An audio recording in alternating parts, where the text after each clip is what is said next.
आज हम पढ़ेंगे इंडेक्स नंबर। इंडेक्स नंबर अगर पहले मैं कुछ बेसिक टर्मिनोलॉजी और बेसिक थिंग्स बता देती हूँ इस इंडेक्स नंबर के बारे में, जैसे कि इंडेक्स नंबर होता क्या है, सबसे पहले वो समझने की ज़रूरत पड़ती है।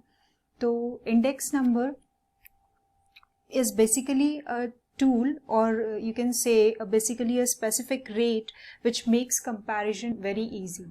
जब भी हमें कुछ किन्हीं दो चीज़ों के बीच में कंपेयर करना होता है तो फिर हम उसको इंडेक्स नंबर की हेल्प से बहुत इजीली कंपेयर किया जा सकता है। अगर मैं बोलूँ कि 2001 में किसी चीज़ का प्राइस, कोई एक आर्टिकल है जिसका प्राइस 2001 में 15 रुपीज़ था, उसके बाद 2002 में it was 16, then it became 18 in 2003 and so on. तो फिर अचानक से जब मैं ऐसे बोलूँगी ना तो एक बार में आपको हिट नहीं करेगा कि कितने परसेंट से प्राइस इंक्रीज हो रहा था एवरी ईयर, लेकिन वो चीज़ें हम कर सकते हैं with the help of index number. ठीक है, इंडेक्स नंबर के हेल्प से हम बहुत इजीली उसको कंपेयर कर सकते हैं। तो इसके लिए इंडेक्स नंबर से कैसे हम कंपेयर कर सकते हैं, उसके लिए हम एक एग्जांपल लेंगे यहाँ पर। लेट्स से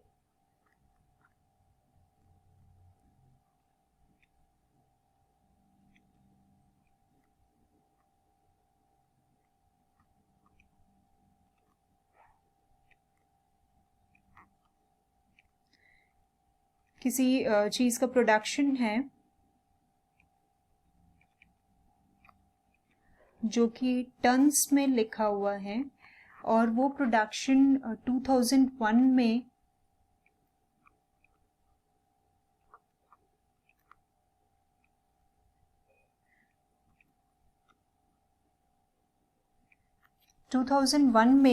वो प्रोडक्शन 105.6 टन्स था। 2002 में the same production has increased to 116.16. 2003 में it became 126.72 and 2004 में 137.28. अब यहाँ पे आप देख सकते हैं कि जैसे ये डेसिमल्स में लिखा हुआ है, तो अचानक से अगर मैं कोई आपसे पूछ ले कि जो फर्स्ट ईयर का 2001 का प्रोडक्शन है और 2002 का प्रोडक्शन है, उन दोनों के प्रोडक्शन में कितने परसेंट से चेंजेस आया है, तो बहुत इजी नहीं होगा आपके लिए बता पाना। हाँ ठीक है, आप उसको किसी ना किसी मेथड से कैलकुलेट कर ही लोगे और फिर बता भी दोगे, बट वो थोड़ा सा डिफ़िकल्ट हो जाता है। अगर हम ऐसे लेमैन बेसिस पे देखें तो वो थोड़ा सा डिफ़िकल्ट हो जाता है, आपको कैलकुलेट करना पड़ता है, कंप्यूट करना पड़ता है, और वो थोड़ा सा अलग दिखाई देता है। तो यहाँ पे आपको क्या करना पड़ेगा, थोड़ा लेंदी प्रोसेस हो जाता है, तो इसके लिए हम इंडेक्स नंबर का यूज़ करते हैं। इंडेक्स नंबर कैसे कैलकुलेट करते हैं उस पर हम बाद में आएंगे और उसको हम बहुत डिटेल में डिस्कस करेंगे, बट अभी के लिए इस एग्जाम्पल के लिए मैं जस्ट ऐसे ही बता रही हूँ कि इसका इंडेक्स नंबर 2001 का इंडेक्स था 100, 2002 का इंडेक्स नंबर 110 आया, और 2003 का इंडेक्स नंबर 120 और 2004 का 130। यहाँ पे हमने ना सिर्फ एक एग्जाम्पल के लिए लिया हुआ है, अदरवाइज हम इंडेक्स कंप्यूट करना सीखेंगे और तब हम इसके डिटेल में जाएंगे। ये जस्ट एग्जाम्पल के थ्रू मैं समझाना चाहती हूँ कि इंडेक्स नंबर होता क्या है। तो अब ये मैंने सिंप्लीफाई कर दिया ना, ये जो पॉइंट्स में हमने लिखा था प्रोडक्शन टन्स में जो थे, ये पॉइंट्स में थे, डेसिमल्स में थे, और तो बहुत अलग ही मतलब बहुत वैरी कर रही थी क्वांटिटी एक दूसरे से, और उसकी वजह से हमें बहुत इजीली कैलकुलेट नहीं हो पाता कि कितना परसेंट किसके 2001 के कंपैरिजन में 2004 का प्रोडक्शन अगर मैं जज करने की कोशिश करूं कि 2001 के कंपैरिजन में 2004 का प्रोडक्शन कितना इंक्रीज हुआ या कितना कम हुआ, तो ये मैं निकालना मेरे लिए, मुझे फिर उसके लिए पेन एंड पेपर की हेल्प लेनी पड़ती है और फिर उसको आराम से अच्छे से कंप्यूट करना पड़ता है, and then I can say. यहाँ पे आपको क्या है कि आपको अगर इंडेक्स नंबर मिल गया तो आप इजीली यहाँ पे दिखाई दे रहा है आपको कि कौन सा प्राइस या कौन सा प्रोडक्शन क्वांटिटी बेस ईयर से या जिस भी ईयर से आप कंपेयर कर रहे हो उससे कितना % इंक्रीज हुई है। जैसे कि अगर यहाँ पे हम देखें तो यहाँ पे सबसे फर्स्ट ईयर से सेकेंड ईयर में यानी 2001 से 2010 में प्रोडक्शन इंक्रीज हो गया है 10% से। उसके बाद अगर हम देखें कि 2001 से 2003 में प्रोडक्शन इंक्रीज हुआ है 20% से, एंड देन 2001 से 2004 तक प्रोडक्शन इंक्रीज हुआ है 30% से। तो यहाँ पे बहुत आसानी से बिना आपको किसी पेन एंड पेपर की हेल्प लिए आप आराम से देख के ही, बस इंडेक्सेस को देख के ही आप बता सकते हो कि कितना इंक्रीज हुआ है। अब ये जो इंडेक्स नंबर की हम बात कर रहे हैं, हमें समझ में आ गया कि इंडेक्स नंबर होता क्या है, हमने समझ लिया कि इंडेक्स नंबर की जरूरत क्यों पड़ती है। अब हमें देखना है कि इंडेक्स नंबर के टाइप्स कितने होते हैं।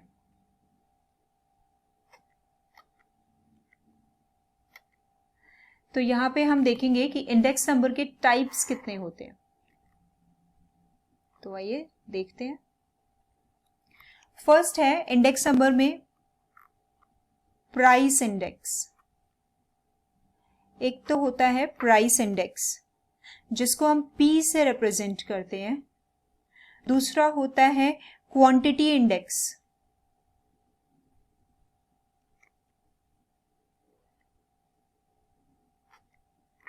और इसे हम Q से रिप्रेजेंट करते हैं। और इसके बाद आता है वैल्यू इंडेक्स,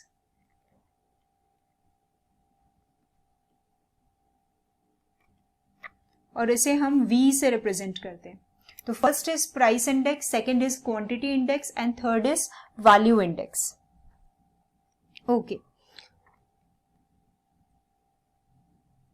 अब इसमें हम कुछ बेसिक टर्मिनोलॉजी डिस्कस करेंगे कि जो कि बहुत ज़रूरी है इंडेक्स नंबर कंप्यूट करने के लिए, बार बार यूज़ होती है और हमें जानना बहुत ज़रूरी हो जाता है। तो लेट्स से एक एग्जांपल है,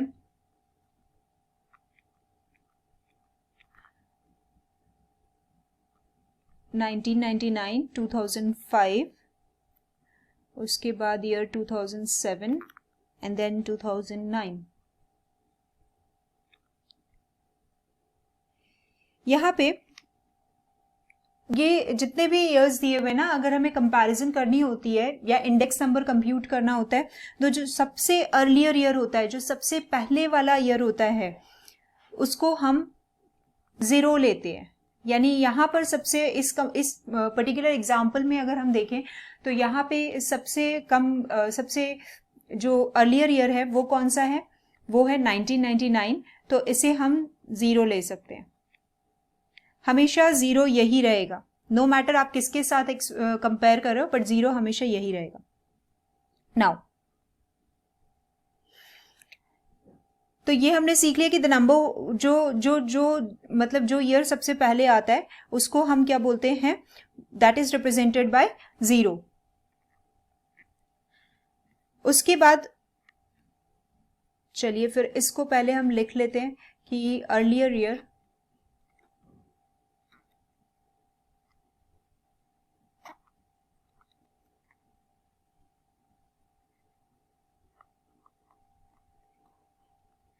is represented by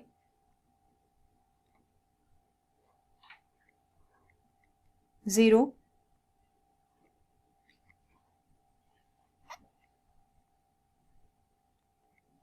and thereafter the next given year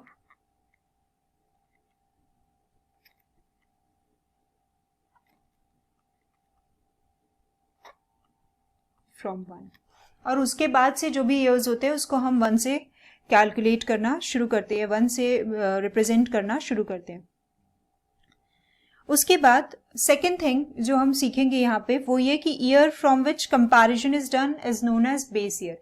यानी आप जिसको भी कंपैरिजन का बेस मानते हो जैसे कि मैंने फर्स्ट एग्जांपल जो हम लोग देख रहे थे वहां पे मैंने क्या लिया था कि 2001 से 2002 में कितना इंक्रीज हुआ प्रोडक्शन, उसके बाद हमने देखा 2001 से 2003 में कितना इंक्रीज हुआ प्रोडक्शन, फिर हमने देखा 2001 से 2004 में कितना इंक्रीज हुआ प्रोडक्शन। यानी हर बार हम कंपैरिजन के लिए कौन सी ईयर को ले रहे थे, 2001 को ले रहे थे। तो जिसके बेसिस पे हम कंपेयर कर रहे होते, जिस पर्टिकुलर ईयर के बेसिस पे हम कंपेयर कर रहे होते, उसे हम बोलते हैं base year. That is known to be base year. तो ये भी हम लिख लेते हैं, इसका भी ये सारी चीजें ना आप नोट करोगे।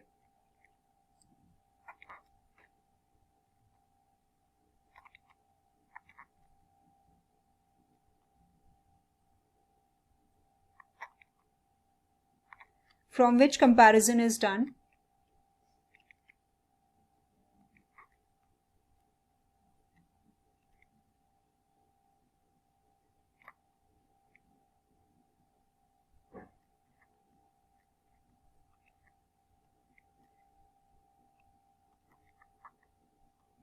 Known as base year।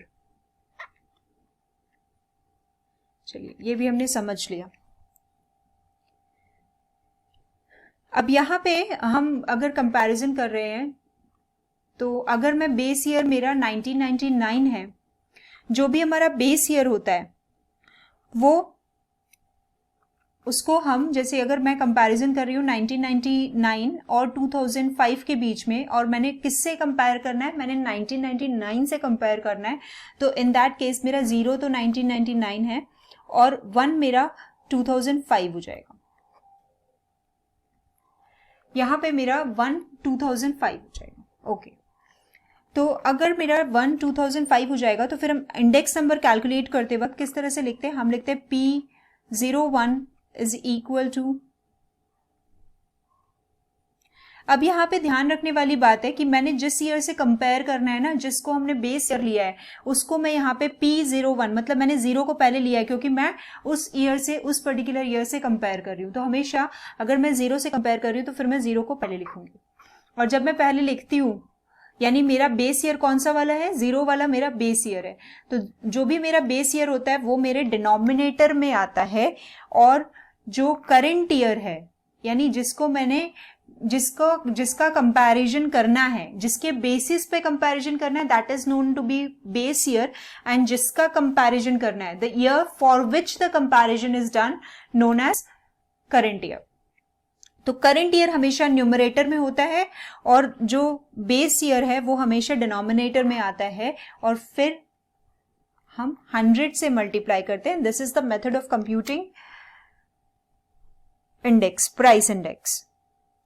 Similarly अगर मेरा बेस ईयर होता 2005 तो फिर मैं लिखती P10। 2005 अगर मेरा बेस ईयर होता और मेरा करंट ईयर 1999 होता तो फिर मैं लिखती P10, and in that case मैं इस तरह से लिख रही होती, मैंने P1 को डिनोमिनेटर में रखा होता क्योंकि वही मेरा बेस ईयर था, उसके बेसिस पे मैं कंपैरिजन कर रही थी, तो that is known to be base year. यानी दो चीजें हमने सीखी कि the number appearing first will become the denominator, और जो नंबर अपियरिंग फर्स्ट है वो डिनोमिनेटर ही हमारा बेस ईयर होता है।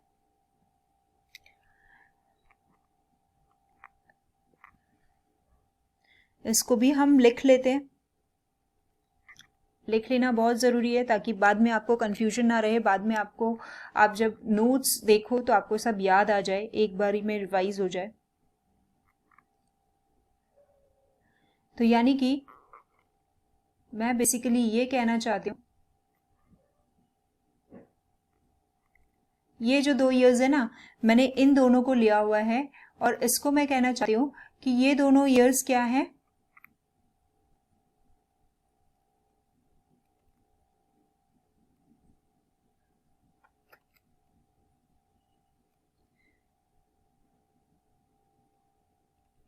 The number appearing first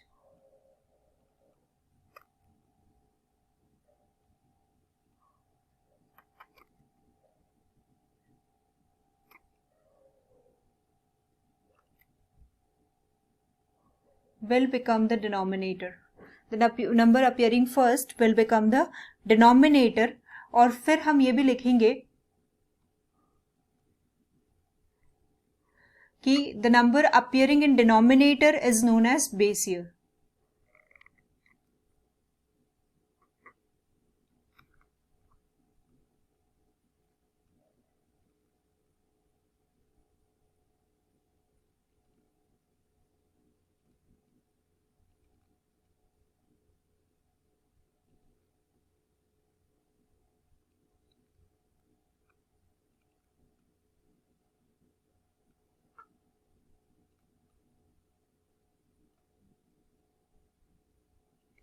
Number appearing in denominator is known as base year.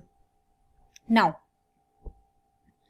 अब जनरल सी बात है, जाहिर सी बात है कि अगर number appearing in denominator is known as base year, इसका मतलब the number appearing in numerator is what? It is current year.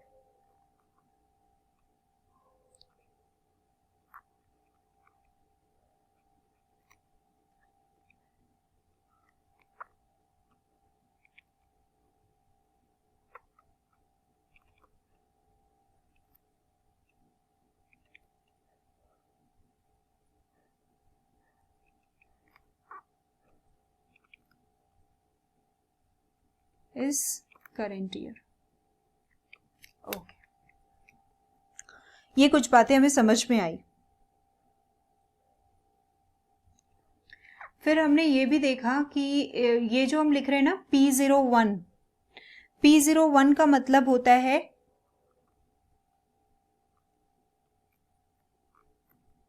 1/0. क्यों 1/0? क्योंकि इस 1 को हम 0 के बेसिस पे कंप्यूट कर रहे होते हैं, 0 के बेसिस पे कंपेयर कर रहे होते हैं. तो this 1/0, this is known as 1/0. और ये जो P10 हमने लिखा है, इसको हम लिखते हैं 0/1. 0/1, ये हमारा है 0/1 और ये है 1/0.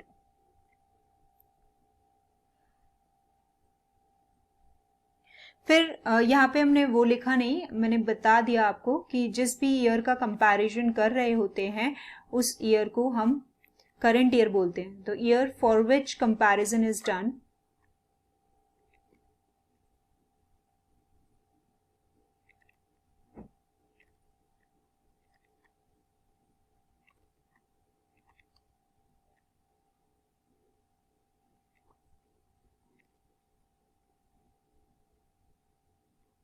known as current year. Okay. Now, अब हमें बेस ईयर पता है, हमें करंट ईयर पता है, यानी in this case, if I see in this case my current year is what? This one is my current year, and the year which is in the denominator is known as base year.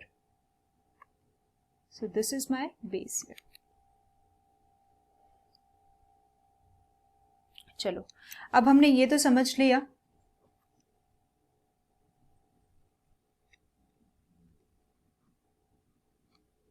अब हम क्या करेंगे, एक चीज हमें जो जाननी है, ये कुछ टर्मिनोलॉजी हमने सीखी.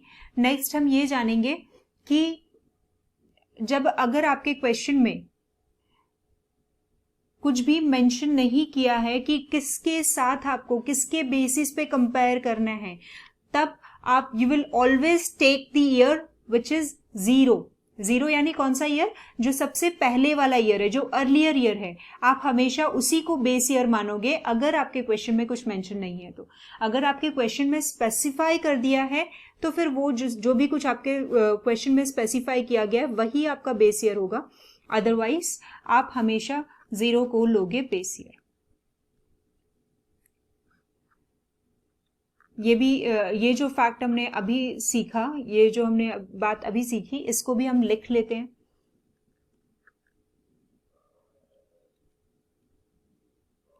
कि if nothing is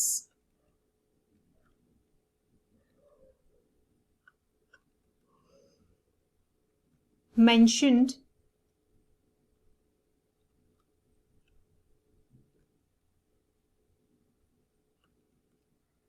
in the question,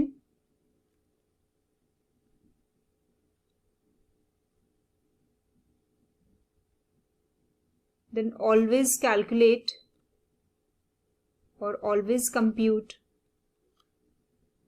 0 1. तब हम क्या करेंगे, हमेशा 0 1 से कंप्यूट करेंगे. अब क्योंकि हमने प्राइस इंडेक्स करके इतना कुछ सीख लिया, तो सेम वे जो प्राइस इंडेक्स है वही सेम मेथड्स क्वांटिटी इंडेक्स के लिए अप्लाई होता है और वही सेम मेथड वैल्यू इंडेक्स के लिए भी अप्लाई होता है. तो सिमिलरली एक बार देख ही लो फिर भी आप कि अगर हम क्वांटिटी इंडेक्स देख रहे होंगे तब भी in the same way will calculate, sorry this should be 0. और फिर अगर ऐसे लिखा होगा तो हमारा बेस ईयर फिर क्या हो जाएगा, Q1 and it will become Q0 and multiplied by 100. Similarly अगर हम वैल्यू इंडेक्स ले लेते हैं तो फिर V0 V1 into 100 and similarly V10 अगर है तो फिर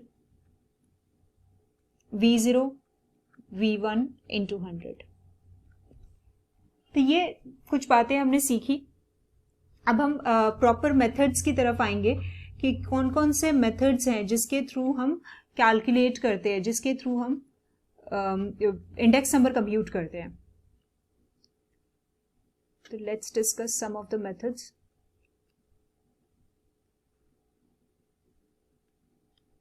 एक तो होता है simple method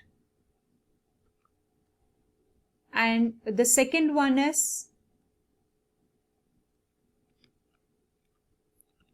weighted method. Okay, no, the spelling is wrong for weighted. It happens sometimes. Weighted, ठीक है. आप देखो ये सिंपल मेथड है ना, सिंपल मेथड बहुत ही सिंपल है. ऐसा नहीं है कि वेटेड मेथड कोई भारी भरकम सा होगा. एज द नेम सजेस्ट हम समझेंगे कि क्योंकि नाम ही वेटेड है तो ये बहुत भारी भरकम सा मेथड होगा. नहीं, ऐसा कुछ नहीं, बहुत इजी है. और इस वेटेड मेथड के अंदर जितने सारे मेथड्स आएंगे ना, उसमें अगर आपको एक मेथड आपने अच्छे से समझ लिया तो आपको बाकी सारे मेथड्स बहुत आसानी से, आराम से, बहुत अच्छे से समझ में आ जाएंगे. तो पहले तो हम सिंपल मेथड को डिस्कस करते हैं. सिंपल मेथड के अंदर दो बाइफर्केशंस हैं.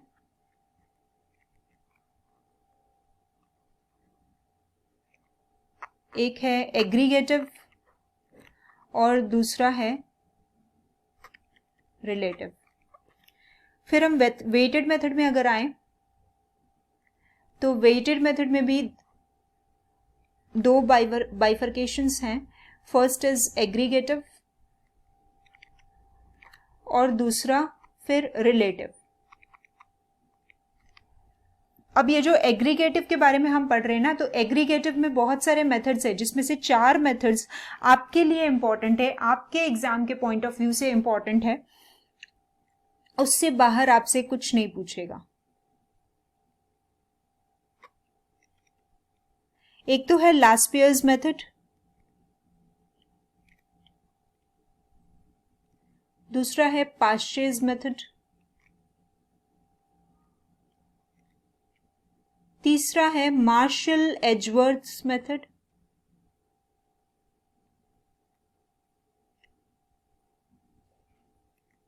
And last and fourth one is Fisher's method.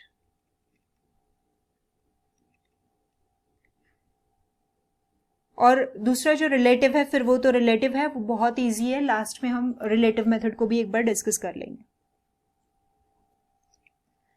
तो सबसे पहले हम सिंपल मेथड सीखते हैं और सिंपल मेथड के अंदर में कौन सा सिंपल एग्रीगेटिव इंडेक्स कैसे कंप्यूट करते हैं वो सबसे पहले हम सीखेंगे.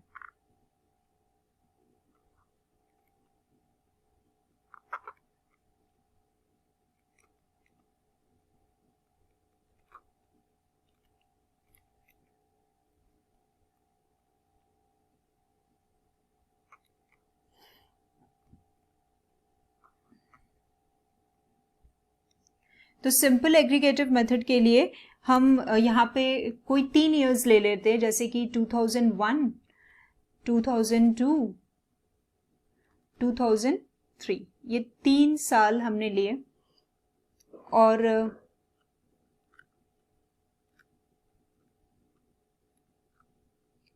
ABCD।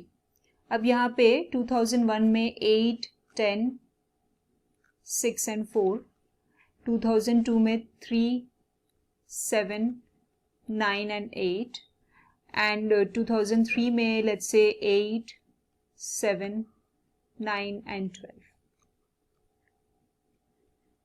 तो यहाँ पे हम क्या करते हैं ना, सबसे पहले आप क्या करो, आप सबका समेशन ले लो। आपके पास जितने ईयर्स का दिया हुआ है ना प्राइस इंडेक्स, आप सबका समेशन ले लो। सबसे पहले इसका लेते हैं, 18 + 6 कितना, 24, 24 + 4 28,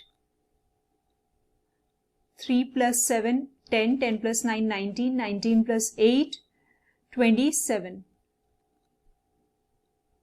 8 + 7 15, 15 + 9 24, 24 + 12 26, 24 + 12 36। So this is your हमें पता है कि जो अर्लियर ईयर होता है हम उसको क्या लेते हैं, उसको हम 0 हमेशा लेते हैं। तो ये तो मेरा 0 ही होगा इन ईच केस। मेरा 0 क्या होगा, ये 2001 एज माई 0। अच्छा, उसके बाद 27 को जब हम कंपेयर कर रहे होंगे, यानी 2002 के साथ जब हम कंपेयर कर रहे होंगे, तो फिर हम 27 को क्या लेंगे, P1। और जब हम 2003 के साथ कंपेयर करेंगे तो फिर हम 2003 को क्या लेंगे, P1। इजी। अब यहाँ पे हम देखेंगे, सबसे पहले हम क्या कर रहे हैं, हम 2001 और 2002 के बीच में कंपैरिजन कर रहे हैं। और हमने क्या लिया है, बेस ईयर जब मेंशन नहीं रहता है, एज आई सेड कि जब भी मेंशन नहीं रहेगा क्वेश्चन में, तो हम बेस ईयर किसको लेते हैं, जो कि सबसे पहले वाला ईयर होता है, जो अर्लियर ईयर होता है उसे हम बेस ईयर लेते हैं। तो यहाँ भी हम बेस ईयर किसको लेंगे, 2001 को बेस ईयर लेके हम इसको कैलकुलेट करेंगे। तो हम लिखेंगे sigma P1 upon sigma P0। जैसा कि हम जानते हैं कि बेस ईयर जो भी होता है उसको हम क्या करते हैं, डिनोमिनेटर में लेते हैं और करंट ईयर को न्यूमरेटर में। तो हम इसको कैलकुलेट करेंगे, तो that would become 27 upon 28 into 100। So it will come as 96.42। Okay, next अब हम क्या करेंगे, अब हमने 2001 और 2003 को लेना है।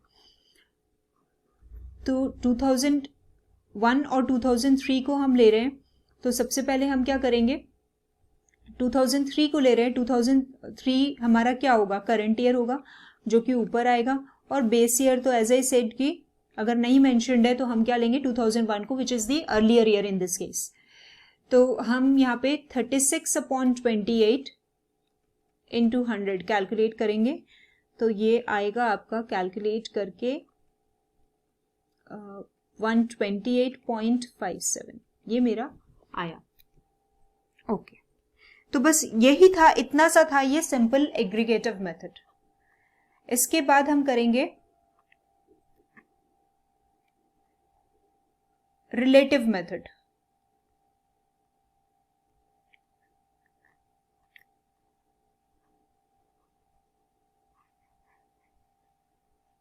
ये हमने किया simple aggregative method, and now we'll do relative method.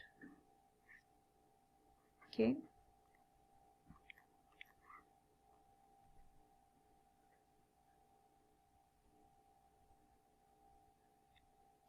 आइए तो रिलेटिव मेथड देखते हैं। Simple relative method, more precisely,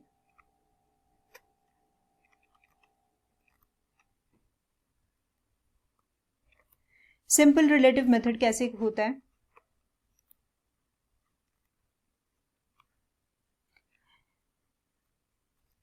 same way हम कुछ एक एग्जांपल ले लेते हैं। 2001, 2002, 2003, और फिर हमने यहाँ पे A, B एंड C ले लिया, और इसको हमने लिया 8, 10, 12, एंड दिस इज 10, 16, 12, 15 एंड 15, 24। इस तरह से कुछ क्वांटिटीज ली है हमने। अब हमें प्राइस रिलेटिव कैलकुलेट करना है।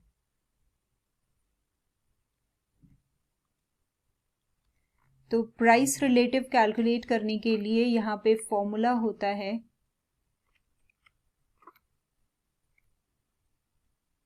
एज आई सेड, फिर यहाँ पे फिर से आपके पास मेंशन नहीं है कि बेस ईयर कौन सा है, तो उस केस में आप क्या करेंगे, बेस ईयर को 0 ही लेंगे। तो P0 P1 upon P0 into 100, ये हमारा प्राइस रिलेटिव होता है बेसिकली। अब यहाँ पे प्राइस रिलेटिव में हम हमेशा देखेंगे कि जो बेस ईयर होता है ना, जो बेस ईयर होता है उसका प्राइस रिलेटिव हमेशा 100 होता है।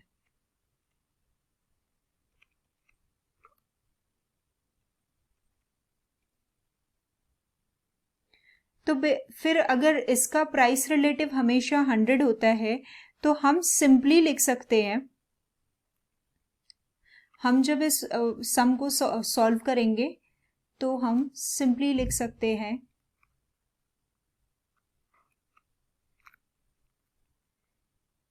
2001 में in each case price relative would be 100। अब हम क्या करेंगे, अगर हमने 2001 और 2002 के बीच में कंपेयर करना है तो ये 0 और ये 1 हो जाएगा हमारा। अब ये 1 हो गया तो हमने देखा है क्या कि हम क्या करते हैं, P1 अपॉन P0 इंटू 100। तो यहाँ पे P1 मेरा कितना होगा, 2002 के केस में P1 मेरा यहाँ पे जो क्वेश्चन में दिया हुआ है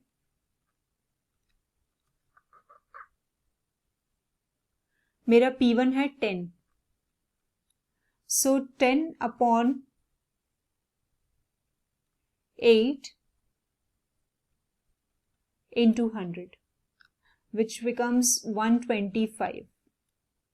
Similarly हम यहाँ फिर से कैलकुलेट करेंगे तो यहाँ पे आएगा 12 upon 10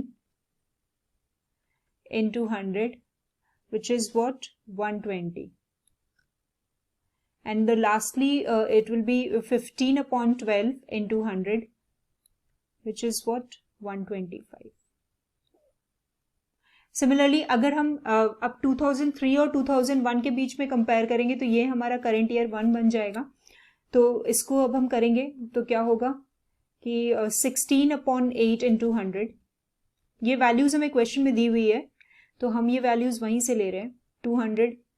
फिर हम देखेंगे कि 15 अपॉन 10 इंटू 100 विच इज 150 और फिर lastly 24 upon 12 into 100 which is 200। फिर हम इन सब का समेशन ले लेंगे तो इसका समेशन आएगा 125 एंड 125 250, 250 प्लस 120 370 और सॉरी इसका समेशन आएगा 200 प्लस 150 350 प्लस 200 550 और फिर ये बेस ईयर का भी हम समेशन ले लेंगे तो ये आ जाएगा हमारा 300। नाउ अब आपको क्या करना है ना, अब आपको जो प्राइस रिलेटिव कैलकुलेट करना है, प्राइस रिलेटिव नहीं सॉरी प्राइस रिलेटिव आपने कैलकुलेट कर लिया, अब आपको इंडेक्स नंबर कैलकुलेट करना है। तो यहाँ पे हम क्या करेंगे कि ये जो सिग्मा ये जितना भी हमने समेशन लिया है ना इसका हम एवरेज निकाल लेंगे। एवरेज इन द सेंस हम कैसे निकालेंगे कि हमने ये ऑलरेडी कंप्यूट किया हुआ है, P1 अपॉन P0 ये हमने ऑलरेडी कंप्यूट किया हुआ है, जैसे कि हमने देखा भी है क्वेश्चन में कि ये हम ऑलरेडी कंप्यूट कर चुके हैं। अब ये कंप्यूट करने के बाद हम इसको क्या करेंगे, n से डिवाइड कर देंगे, n यानी नंबर ऑफ ऑब्जर्वेशंस। तो यहाँ पे आपका नंबर ऑफ ऑब्जर्वेशंस कितना है, 3 है, तो हम 3 से डिवाइड करेंगे इन ईच केस। तो फर्स्ट वाला जो था हमारा यानी 2001 के लिए, जो मेरा 2001 के लिए है वहां पे मेरा क्या हो जाएगा 317 अपॉन 3 which is sorry 2001 तो 300 था, 300 अपॉन 3 which is 100।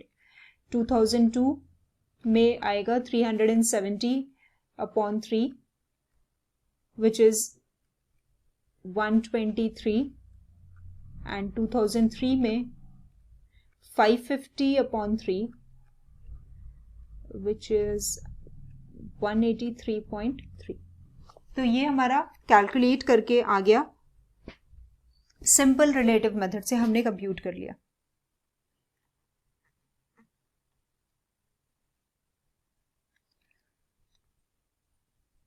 नेक्स्ट हमने यहाँ पे सिंपल के मेथड के दोनों बाइफर्केशंस कर लिए, सिंपल एग्रीगेटिव मेथड भी कर लिया और सिंपल रिलेटिव मेथड भी कर लिया। अब हम क्या करेंगे, अब हम वेटेड मेथड देखेंगे।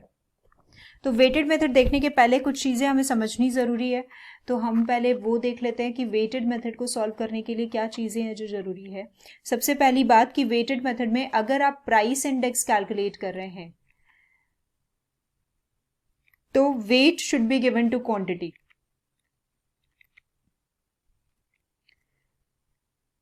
तब आप वेट देंगे क्वांटिटी को। एंड सिमिलरली अगर आप क्वांटिटी इंडेक्स कैलकुलेट कर रहे हैं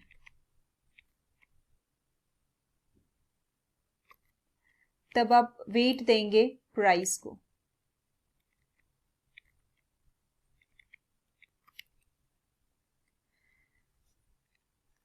नाउ अब यहाँ पे जो हमने एक एक करके 4 मेथड्स देखे थे ना, वो 4 मेथड्स हम एक एक करके यहाँ पे सीखेंगे। तो सबसे पहला मेथड था हमारा लास्पेज मेथड।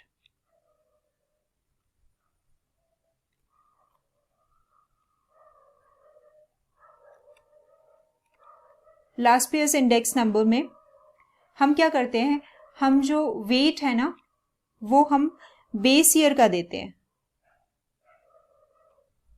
अब यहाँ पे आपको लग रहा होगा कि अरे अभी तो मैंने बोला कि प्राइस इंडेक्स के केस में हम वेट क्वांटिटी को देंगे और क्वांटिटी इंडेक्स के केस में हम वेट प्राइस को देंगे, फिर अब ये नई बात क्या बोल रही हूँ, वेट बेस ईयर को मिलेगा। तो बिल्कुल कंफ्यूज होने की जरूरत नहीं है आपको, अभी हम करेंगे तो आपको समझ में आ जाएगा। जैसे कि अगर मैंने प्राइस इंडेक्स कैलकुलेट करना है 1/0, तो 1/0 कैलकुलेट करते वक्त हम कैसे लिखते हैं इसको, जो फर्स्ट आता है, जो फर्स्ट में होता है उसको हम क्या लिखते हैं, बेस ईयर होता है वो हमारा, और हम उसको डिनोमिनेटर में लिखते हैं, और जो उसके बाद होता है वो हमारा करंट ईयर होता है और उसको हम न्यूमरेटर में लिखते हैं। ये बात तो सबको पता है। उसके बाद हमने सीखा कि प्राइस इंडेक्स अगर हम कैलकुलेट करें तो वेट हमारा क्वांटिटी को देंगे, ठीक है, ये भी बात सही है। तो हमने क्वांटिटी लिख ली। अब क्वांटिटी किसकी क्वांटिटी, तो लास्पेयर्स मेथड बोलता है कि क्वांटिटी किसकी लेंगे, हम बेस ईयर की लेंगे। यानी क्वांटिटी क्या होगी, बेस ईयर कौन सा है, 0 है, तो क्वांटिटी क्या हो जाएगी, Q0 हो जाएगी। और फिर यहाँ पे थोड़ा सा डिजाइन बना दो ऐसे करके, समेशन का डिजाइन, थोड़ा ज्यादा ही डिजाइन हो गया, ठीक है ना, और इनटू 100, ये हमारा हो गया लास्पेयर्स मेथड में प्राइस इंडेक्स कैलकुलेट करना। सिमिलरली अगर आपका बेस ईयर 1 होता, अगर आपका बेस ईयर 1 होता तो आप डिनोमिनेटर में बेस ईयर को लिखोगे, तो P1 को आप बेस ईयर में लिख रहे हो और P0 को, क्योंकि वो करंट ईयर है तो उसको न्यूमरेटर में लिखा। अब जब आप क्वांटिटी का वेट दोगे तो आप तो हमेशा बेस ईयर को दोगे, क्योंकि ये लास्पेयर्स मेथड है। तो बेस ईयर हमारा 1 है तो Q1 से आप मल्टीप्लाई करोगे, again sigma and into 100। Same way आप क्वांटिटी इंडेक्स भी कैलकुलेट कर सकते हो। जैसे अगर मुझे Q01 कैलकुलेट करना है तो मैं Q0 को डिनोमिनेटर में, Q1 को न्यूमरेटर में लिखा मैंने, और फिर मुझे as I know price quantity index है तो प्राइस को वेट मिलेगा, और प्राइस को वेट किसका मिलेगा, बेस ईयर का मिलेगा, क्योंकि ये लास्पेयर्स मेथड है। तो हम बेस ईयर को देंगे तो P0 sigma sigma into 100। Similarly Q10 है तो आपका बेस ईयर हो जाएगा Q1, तो फिर यहां पे आपका P1 and P1 sigma sigma into 100। अब आई गेस आपको ये समझ में आ गया होगा कि हमें लास्पेयर्स मेथड में कैसे इंडेक्स नंबर कैलकुलेट करना होता है। अब हम पास्चर्स मेथड देखेंगे। सेकंड मेथड हमारा जो था वो था पास्चर्स मेथड।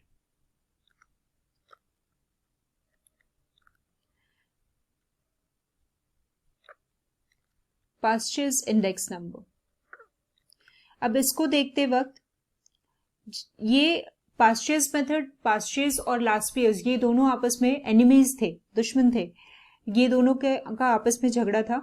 तो अगर लास्पेयर्स ने क्योंकि बोला था कि वेट वो बेस ईयर को देगा, तो पास्चर्स ने कहा कि नहीं, फिर अगर वो बेस ईयर को वेट दे रहा है ना तो फिर मैं करंट ईयर को वेट दूंगा। ठीक है, दोनों का आपस में झगड़ा है, दोनों एक दूसरे की नहीं सुनेंगे, करंट ईयर को दूंगा। ठीक है, दो करंट ईयर को हमने थोड़ी मना किया। तो अब हम क्या करेंगे, अब अगर हमें P1 कैलकुलेट करना है तो हम कैसे करेंगे, अगेन सेम थिंग, आप P0 को डिनोमिनेटर में, P1 को न्यूमरेटर में लिख रहे हो, लेकिन आपको क्या करना है, वेट तो क्वांटिटी को देना है क्योंकि आप प्राइस इंडेक्स कंप्यूट कर रहे हो, पहली बात। और दूसरी बात, आप किसको वेट दोगे, बेस ईयर का वेट दोगे। क्यों, क्योंकि ये पास्ट ईयर्स इंडेक्स नंबर है और इसका लास्ट ईयर्स के साथ झगड़ा है, ठीक है। तो करंट ईयर को हम वेट देंगे, तो करंट ईयर हमारा क्या है, 1 है, तो ये Q1 हो जाएगा। सिमिलरली P10 में हम क्या करेंगे, सेम वे P1 P0 और फिर यहाँ पे Q0 and Q0 current year का वेट इंटू 100। अब इसका भी अगर हम क्वांटिटी इंडेक्स कैलकुलेट करने जाएंगे तो सेम वे हमें करना पड़ेगा क्वांटिटी इंडेक्स भी।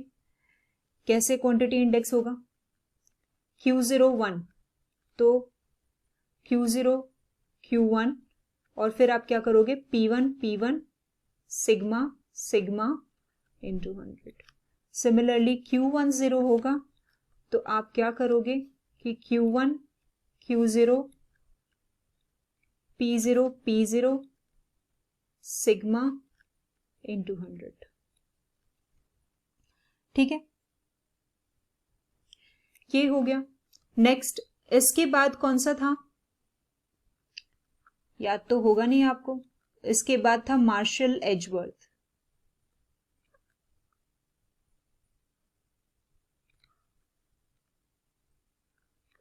मार्शल एजवर्थ में क्या हो रहा है, मार्शल एजवर्थ में वेट किसको मिल रहा है, वेट मिलेगा, अब देखो मार्शल जो था ना, ये थोड़ा ना स्मार्ट था, स्मार्ट इन द सेंस इसकी दोनों से दोस्ती थी, लास्ट ईयर से भी और पास्ट ईयर से भी, दोनों से दोस्ती थी।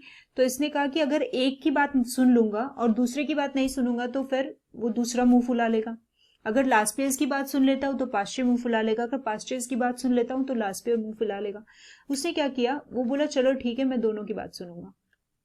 उसने क्या किया, वो बोलता है कि मैं ना वेट किसको दूंगा, बोथ करंट ईयर और बेस ईयर दोनों को वेट दे दूंगा, बात ही खत्म, झगड़ा ही खत्म, ठीक है। अब देखते हैं कैसे देता है। तो ये तो हमें पता है कि बेस ईयर यहाँ पे 0 है, तो P0 डिनोमिनेटर में, P1 न्यूमरेटर में, ठीक है, यहां तो कुछ बदलाव आएगा नहीं। अब हमें वेट का देखना है, तो वेट को हम क्या दे रहे हैं, क्योंकि प्राइस इंडेक्स कंप्यूट कर रहे हैं, वेट क्वांटिटी को जाएगा, और यहाँ पे इसने कह दिया है, इसने डिक्लेयर कर दिया कि मैं वेट जो है वो दोनों बेस ईयर और करंट ईयर दोनों को दूंगा। तो Q0 प्लस Q1 दे दो दोनों को, Q0 प्लस Q1 और फिर सिग्मा तो है ही और N200। सेम वे अगर हम P10 कैलकुलेट करेंगे तो फिर वही बात हो जाएगी कि P1 मेरा बेस ईयर, P0 मेरा करंट ईयर और फिर Q0 Q1 और यहां भी Q0 Q1 sigma sigma into 100। अब अगर हम क्वांटिटी इंडेक्स की बात करें तो यहां भी हम सेम मेथड अप्लाई करेंगे, बस क्या होगा, वेट किसको मिल जाएगा, प्राइस को मिल जाएगा। ये तो हमने पहले ही सीख लिया कि अगर हम प्राइस इंडेक्स कैलकुलेट करें तो वेट क्वांटिटी को, अगर हम क्वांटिटी इंडेक्स कैलकुलेट करें तो वेट प्राइस को। तो चलिए यहां भी दे देते हैं हम,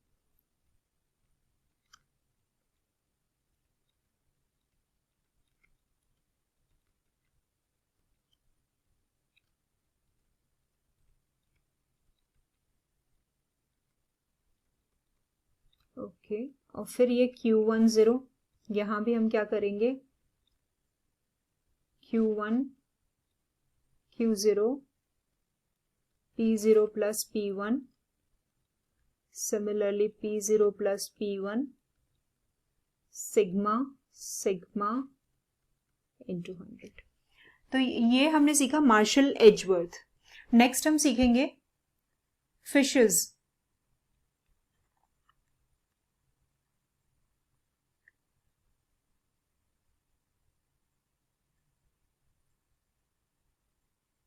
नेक्स्ट हमने सीखना है फिशर्स। फिशर्स ने क्या किया, फिशेस ना बहुत बदमाश था, ये अपना अलग निकाल के लेके आया। ये बोला कि नहीं, अगर इन सब ने अपना अपना मेथड बना लिया, मैं एकदम अलग, एकदम यूनिक सा कुछ लेके आऊंगा। अब ये यूनिक लेने गया, तो यूनिक में इसने क्या किया, इसने बोला कि मैं ना ज्योमेट्रिक मीन निकालूंगा लास्ट ईयर और पास्ट ईयर्स का। इसने कह दिया कि ये जो है ज्योमेट्रिक मीन निकालेगा। ये करंट ईयर बेस ईयर भूल जाओ, मैं सीधा ज्योमेट्रिक मीन निकालूंगा।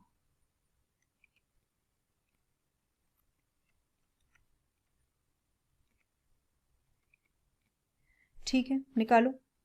तो फिर इसने क्या किया ना, इसने दोनों के मेथड का मिला के ज्योमेट्रिक मीन निकाल लिया। दोनों का मेथड याद होगा आपको, नहीं याद होगा मुझे पता है, आप लोग इतनी जल्दी इतनी आसानी से सब चीजें याद कर लो तब तो कोई बात ही नहीं है। P0 P1, और फिर लास्ट पेज मेथड में हमने क्या सीखा था कि बेस ईयर को वेट मिलता है, तो बेस ईयर का वेट। सिमिलरली फिर पास्ट ईयर्स मेथड में हमने क्या सीखा था, करंट ईयर को वेट देना सीखा था, तो करंट ईयर का वेट, और सब मिला के यहाँ पे 100 से मल्टीप्लाई। सेम वे आप P10 के लिए भी करोगे, उसको क्यों छोड़ दें, उसे भी कर लेते हैं। तो उसके लिए भी फिर आप क्या करोगे,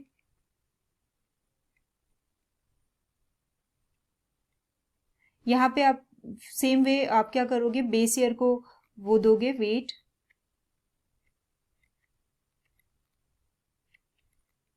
और यहां आप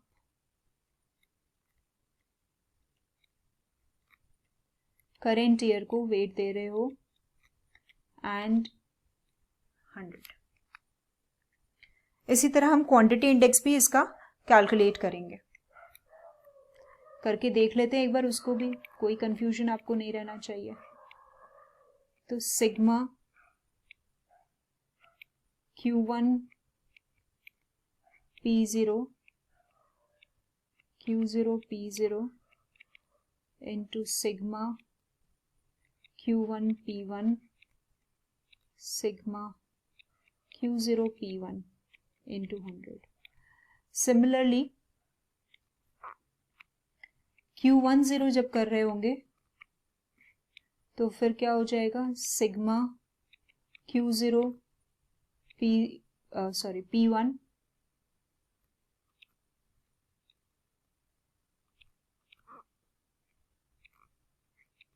सिग्मा Q1 P1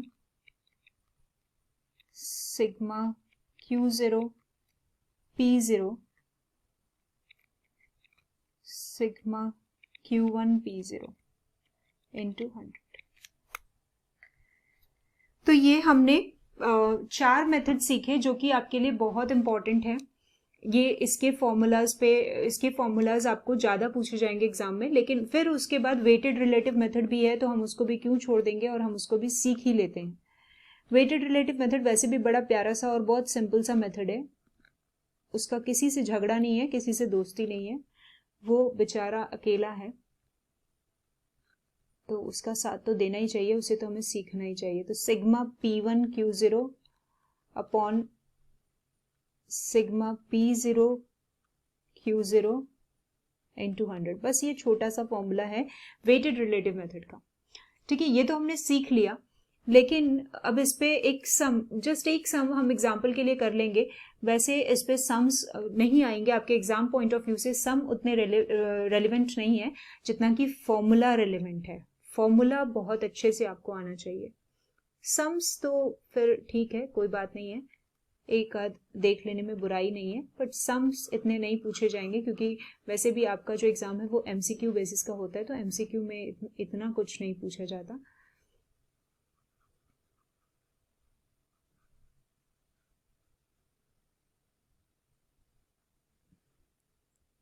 तो एक बस हम एग्जाम्पल के लिए देख लेंगे जिससे हमें पता चल जाएगा कि कंप्यूट करते कैसे, एक बार वो क्लैरिटी आ जाएगी।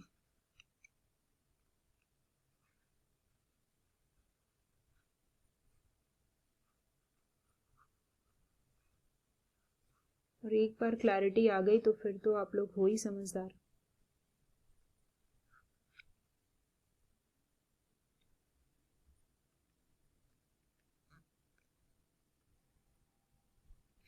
तो चलिए देख लेते हैं।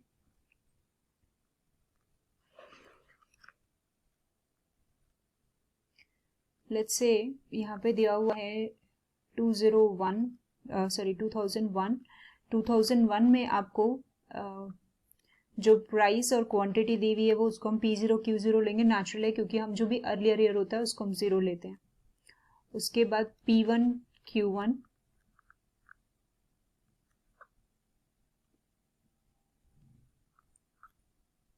और यहाँ पे ना हमारी कुछ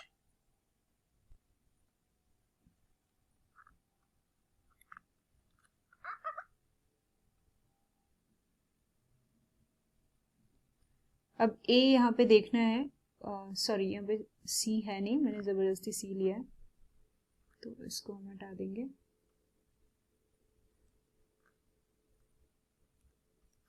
ठीक है ना, तो यहाँ पे 10 and 8 और 180 ये दिया हुआ है, और फिर यहाँ पे 6 and 9, 120 and 150 ऐसे दिया हुआ।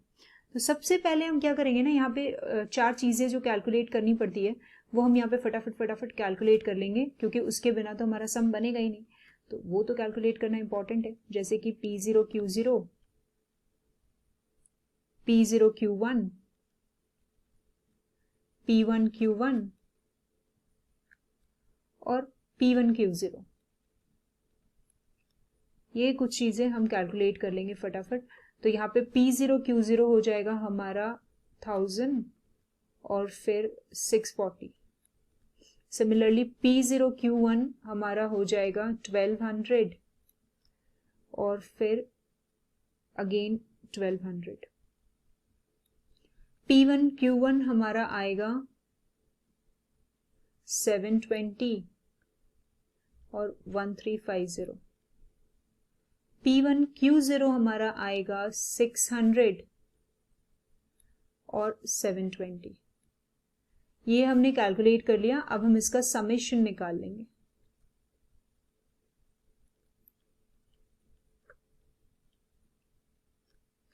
ये हमारा आएगा 1640, ये आएगा 2400, ये आएगा